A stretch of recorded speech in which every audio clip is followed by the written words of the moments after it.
कृष्ण गोविंद हरे मुरारे, हे नाथ नारायण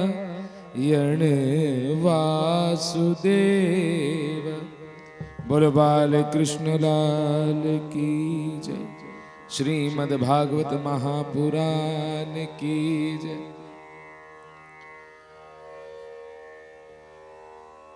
जितने भी लोग इस कथा को श्रवण कर रहे हैं व्यासपीठ से, सभी को राधे राधे। आज हम लोग जो कथा श्रवण करने वाले हैं श्रीमद् भागवत प्रथम स्कंद नवम अध्याय की कथा, और ऐसी तत्व की कथा है ये। युधिष्ठिर जी आज शोक में, जैसे जब महाभारत का युद्ध हुआ, जिस कारणों से अर्जुन शोक में थे, आज महाभारत के युद्ध के बाद जो है युधिष्ठिर जी शोक में है। और क्या शोक है? शोक यही है कि मैंने इस राज्य को प्राप्त करने के लिए अपनों को मारा, और अपनों को मारकर राज्य का सुख भोगना, ये आज युधिष्ठिर को दुख पहुंचा रहा है। भगवान द्वारिका जाते जाते रुके हैं।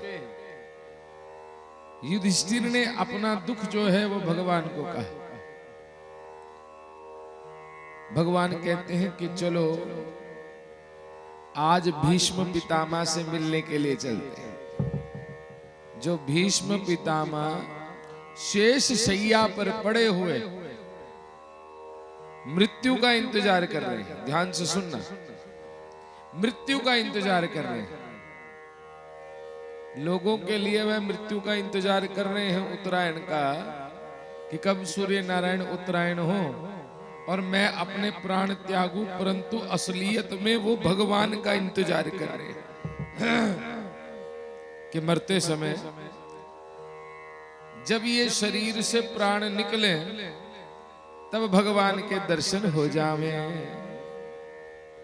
और जैसे ही युधिष्ठिर जी अन्य पांडवों के साथ भगवान जो है कुरुक्षेत्र में शेष शैया पर, बाणों की शैया पर पड़े हुए भीष्म पितामह से मिलने के लिए पहुंचे, उसी समय अनेक ऋषिगण देवी देवता भी आज वहां पर दर्शन करने के लिए पहुंचे हैं, क्योंकि उनको पता है कि भीष्म पितामह जो है भगवान को निहारते निहारते प्राण छोड़ेंगे, शरीर को छोड़ेंगे। तो उनको मृत्यु, उनकी मृत्यु जो है किस प्रकार होती है, ये दिव्य झांकी देखने के लिए आज सभी देवी देवता ऋषि मुनि पधारे हैं। पर्वतो नारदो धौम्यो भगवान बादरायण, बृहदश्वो भरद्वाजो स शिष्यो रेणुका सुता। आज सभी देवी देवता, सभी ऋषिगण, पर्वत, नारद, धौम्य, भगवान व्यास, बृहदश्व, भरद्वाज शिष्यों के साथ, परशुराम जी, वशिष्ठ, इंद्र, प्रमद, ऋत, घृत, समद, अस्ति, कक्षीमान, गौतम, अत्रि, विश्वामित्र, सुदर्शन और श्री सुखदेव जी, ये सभी शुभ हृदय महात्मागण जो हैं आज पधारे हैं। आज देखना चाहते हैं कि भगवान की लीला क्या होगी, आज किस प्रकार भीष्म जी अपनी मृत्यु को सुधारते हैं। ध्यान देना, ये तत्व की कथा है। प्रथम स्कंद, वैसे तो पूरी भागवत जो है वो तत्व की कथा है, परंतु प्रथम स्कंद में जो नवम अध्याय है वो मृत्यु के सुधारने की कथा है।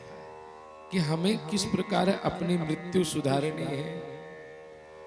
हम कहते हैं ना, देहांत काले तुम सामने हो, बंसी बजाते मन को लुभाते, ये गीत गाते मैं निज प्राण त्यागू, गोविंद दामोदर माधवेति।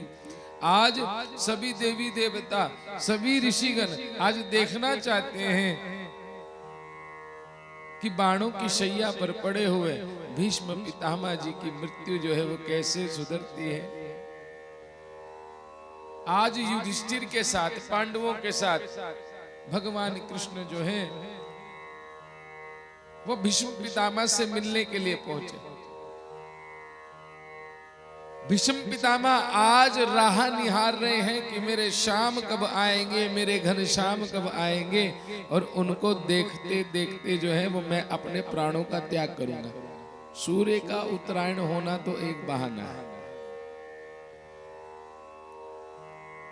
जब भीष्म पितामह को बाण लगे और भीष्म पितामह धरती पर गिरे, तब काल लेने आया, और भीष्म पितामह की भक्ति इतनी पक्की है कि उन्होंने काल को भी कह दिया कि अरे काल रुको, अभी मैं तुम्हारे साथ जाने वाला नहीं हूं। मैं जाऊंगा कब? जब मेरे कन्हैया मेरे सामने होंगे। उत्तरायण तो एक बहाना है महाराज। संत लोग, विरक्त लोग, भक्त लोग अपनी मृत्यु को सुधारने का प्रयत्न करते हैं। आज भीष्म पितामह के सामने युधिष्ठिर खड़े, भीष्म पितामह के सामने सभी पांडव खड़े, भीष्म पितामह के सामने सभी देवी देवता खड़े हैं, नारद खड़े, भगवान कृष्ण खड़े। आज भीष्म पितामह के मन में शंका है, और वो शंका क्या है? आज भगवान सामने खड़े, देवी देवता सामने खड़े, ऋषिगण सामने खड़े हैं। कभी भगवान को ऊंचा पद ना दे दे, बिठाने के लिए आसन ना दे दे, और कहीं भगवान बैठ गए तो भगवान के मुखार वृंद का दर्शन जो है मैं अच्छी प्रकार से नहीं कर पाऊंगा।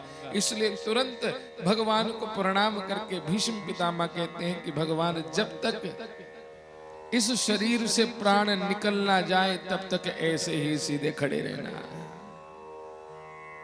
देखो, ये अविरल भक्ति होती है कि जब एक भक्त भगवान को आदेश कर देता है और भगवान भी प्रेमावश होकर उसके आदेश को स्वीकार करते। भगवान खड़े, भगवान बैठते नहीं है।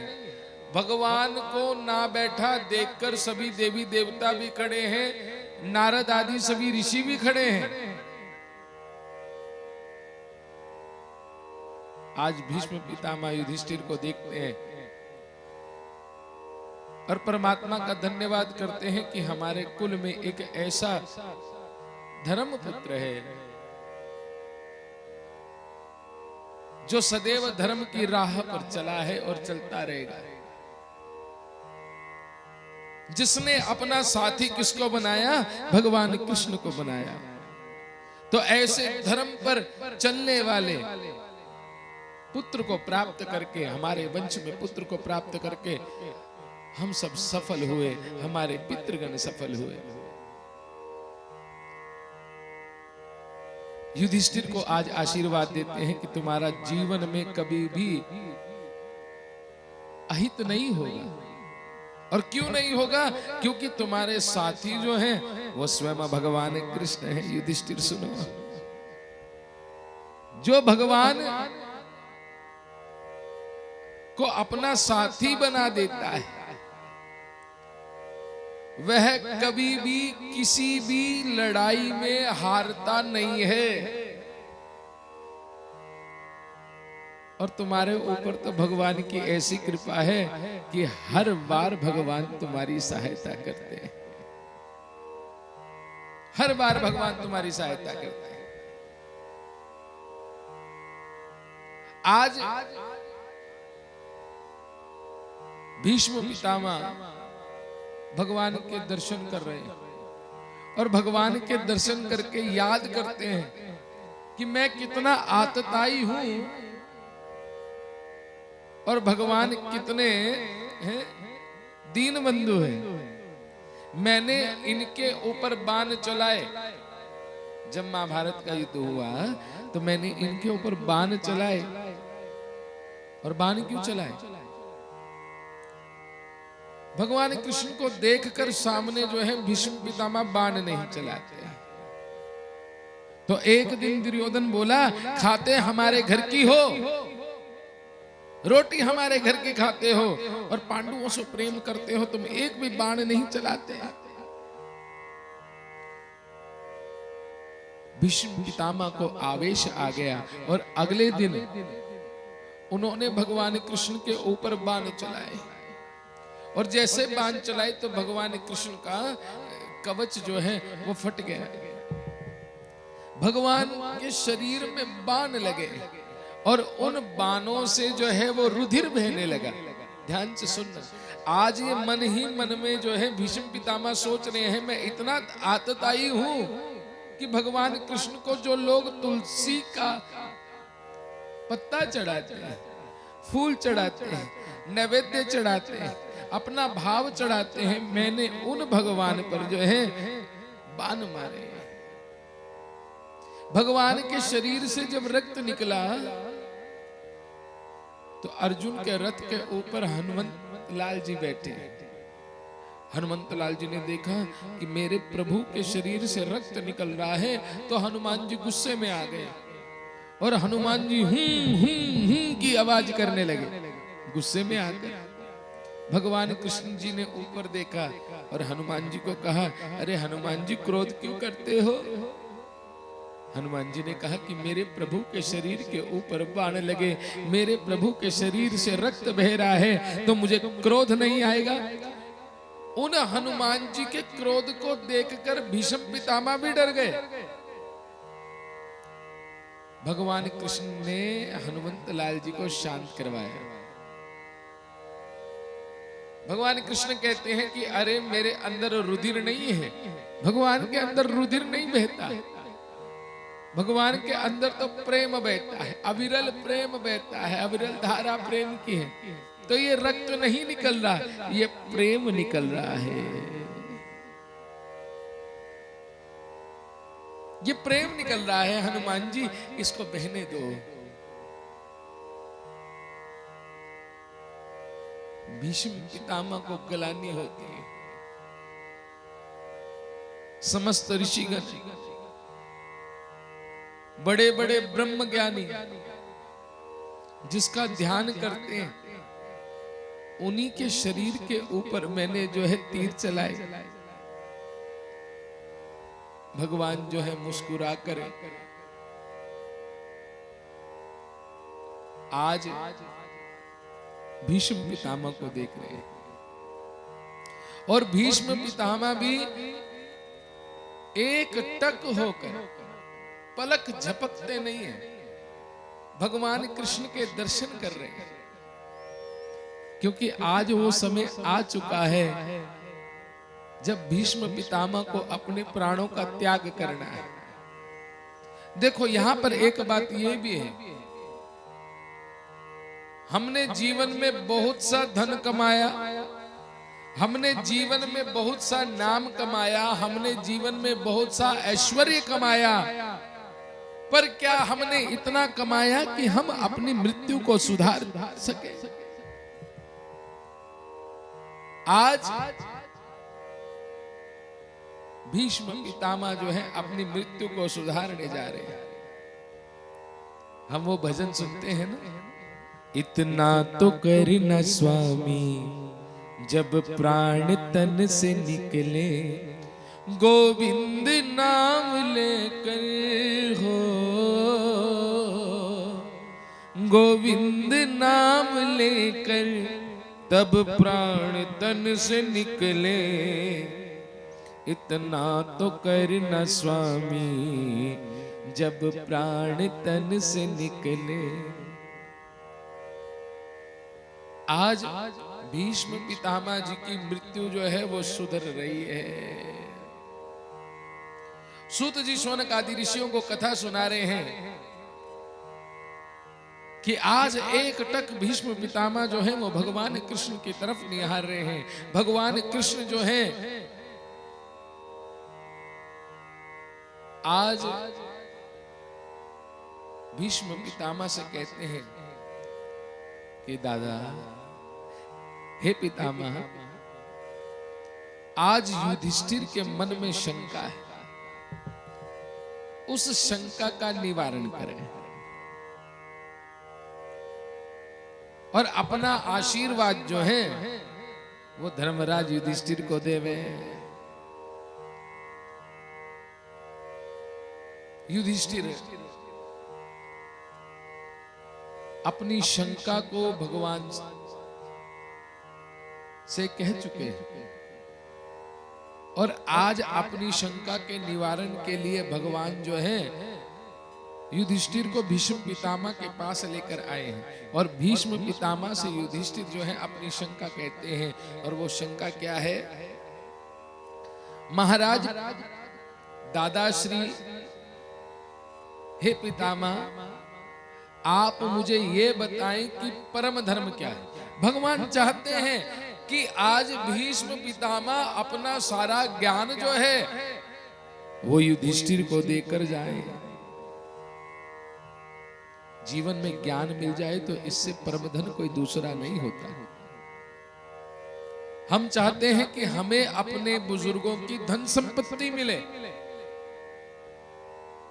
बंगला मिले, मकान मिले, कारें मिले, पैसा मिले, परंतु भगवान कहते हैं कि इसको छोड़ दो, ये तो फिर भी हम कमा लेंगे, परंतु जो बुजुर्गों का ज्ञान है वो जरूरी है। आज भीष्म पितामह अपना सभी ज्ञान जो है वो युधिष्ठिर को देते हैं। युधिष्ठिर प्रश्न करते हैं कि परम धर्म क्या है? भीष्म पितामह बोलते हैं कि परम धर्म भगवान का नाम है। क्या है? नाम है। अरे हम पूजा पाठ करते हैं, हम तीर्थ करने जाते हैं, परंतु हम पूजा पाठ में और तीर्थ में कितनी बार भगवान के नाम का ध्यान करते हैं?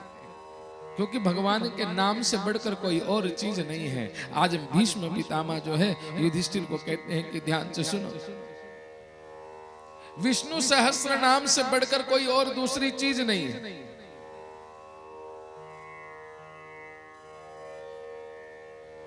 सोते समय जो विष्णु सहस्त्र नाम का पाठ करे,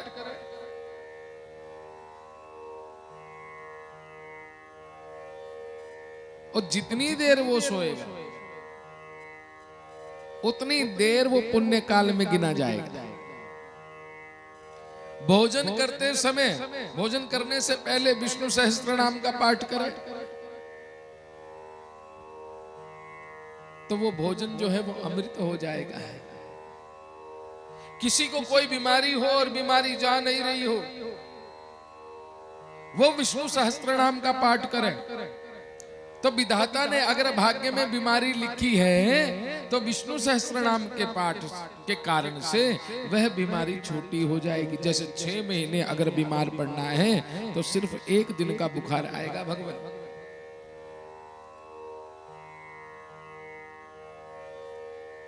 परम धर्म की बात जो है आज भीष्म पितामह युधिष्ठिर से कहते हैं कि परम धर्म जो है वो भगवान का नाम है, विष्णु सहस्त्र का नाम है। मैंने सवेरे उठते ही जब उठूं, स्नान करूं, ध्यान करूं, विष्णु सहस्त्र नाम का पाठ किया। भोजन करने से पहले विष्णु सहस्त्र नाम का पाठ किया। रात्रि को सोने पर शैया में जाने से पहले विष्णु सहस्त्र नाम का पाठ किया। आज इसी विष्णु सहस्त्र नाम के पाठ के कारण से मेरे गोविंद मेरी मृत्यु को सुधारने के लिए आए हैं। इस जीवन में मृत्यु अगर सुधर जाए तो इससे बढ़कर कोई और चीज क्या है? धर्म का उपदेश आज युधिष्ठिर को भीष्म पितामह ने दिया। और उसके बाद भगवान कृष्ण से भीष्म पितामह प्रश्न पूछते हैं कि भगवान, जहां तक मुझे याद है मैंने इस जीवन में कभी भी कोई पाप कर्म किया नहीं, ना किया ना मन में सोचा। मनसा वाचा कर्मणा 3 तरीके से पाप होते महाराज, मैंने 3 तरीके से पाप कभी नहीं किया। तो आप बताओ कि मुझे शेष शैया पर सोना क्यों पड़ा? ये मेरा प्रश्न है और मैं आपसे ये प्रश्न करता हूं महाराज, इस प्रश्न का उत्तर दे दो बस। कभी मैं शंका लिए लिए मर जाऊं तो आप मुझे बताओ। तब भगवान कृष्ण बोलते हैं कि महाराज, अगर सुनना चाहते हो कि किन कारणों से, किन पाप के कारण से आप इस शेष शैया पर सोए हुए हो, लेटे हुए हो, तो सुनो। आपने जीवन में कभी पाप नहीं किया, परंतु आपने पाप देखा है। देखा है? मैंने कौन सा पाप देखा? अरे भरी सभा में जब द्रौपदी का चीरहरण हो रहा था महाराज, तब आप वहां पर बैठे थे और आप इस पाप को देख रहे थे। इस पाप के कारण से जो है आप इस शेष शैया पर पड़े हुए हो। पाप को देखना भी पाप होते, देखना भी पाप है महाराज। और जो जानबूझकर पाप करते हैं उनका क्या हाल होता है देखो। बीमारों की तरह बीमार होकर आदमी जो है अस्पतालों में पड़ा है और शरीर में जहां जहां सुइयां चुभ रही हैं, ये पाप के कारण से ही तो हो रहा है महाराज। आपने पाप किया नहीं, आपने पाप देखा है। और ऐसा पाप देखा महाराज, आप उस पाप को रोक सकते थे। मैं वहां पर आया, साड़ियों से मैंने जो है द्रौपदी की लाज को बचाया। सिर्फ द्रौपदी मुझे देख पाई और कोई नहीं देख पाया। क्यों? क्योंकि वहां पर प्रत्येक आदमी चाहे जो पाप कर रहा है, चाहे जो पाप देख रहा है, वो सभी पापी है। आप उसी पाप के कारण से इस बाणों की शैया पर पड़े हो। ये बाणों की शैया महाराज तभी आपको मिली। आज भीष्म पितामह की आंखों से आंसू निकल गए महाराज। भीष्म पितामह भगवान कृष्ण से बोले, वैसे तो मैंने जीवन में खुद भोजन बनाकर खुद भगवान को भोग लगाकर खाना खाया, पर उसी दिन मैंने दुर्योधन के घर का खाना खाया था। और जैसा खाओगे अन्न वैसा रहेगा, मन बुद्धि भ्रष्ट हो गई। तमोगुण जो है वो शरीर में आ गया। महाराज मुझसे पाप हुआ है।